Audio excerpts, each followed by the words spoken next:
দুদিকে বিনুনি ঝুলিয়ে tiffin box ব্যাগে করে নিয়ে স্কুলে যাওয়া সেই ছোট্ট মেয়েটা আজ তার মেয়ের জন্য টিফিন বক্স গোছাতে ব্যস্ত। এটা হলো মেয়ে থেকে মা হয়ে ওঠার গল্প। সব মায়েদের একই কাহিনী। গতকাল স্কুল ছুটি থাকায় আগে থেকে ভেবেই রেখেছিলাম আজকে বানিয়ে দেবো সোয়া চানা কাবাব।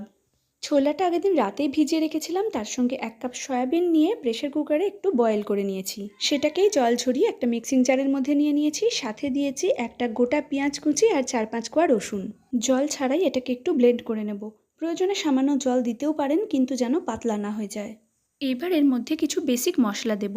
প্রথমেই দিয়েছি স্বাদ মতন লবণ, 1 চামচ জিরের গুঁড়ো, 1 চামচ ধনের গুঁড়ো, 1/2 চামচ লঙ্কার গুঁড়ো আর 1/2 চামচ মতন চাট মশলা।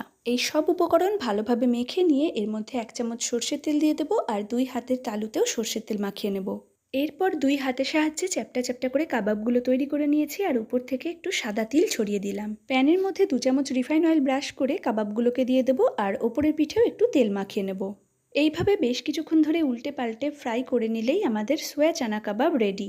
বাচ্চাদের টিফিনের জন্য এটা ভীষণই হেলদি এবং প্রোটিন সমৃদ্ধ একটা খাবার, যেহেতু এর মধ্যে ছোলা এবং সয়াবিন দুটোই রয়েছে। এছাড়াও যারা ওয়েট লস করতে চাইছেন তাদের জন্য এটা একটা পারফেক্ট টিফিন। পুতুলের স্কুল টিফিনে কাবাবগুলো টমেটো কেচাপের সাথে দিয়েছি আর ফলের মধ্যে আজকে দিয়েছি একটা কাঁঠালি কলা। কেমন লাগলো আজকের টিফিন রেসিপিটা অবশ্যই জানাবেন, আর ভালো লাগলে চ্যানেলটা সাবস্ক্রাইব করে পাশে থাকবেন। ধন্যবাদ।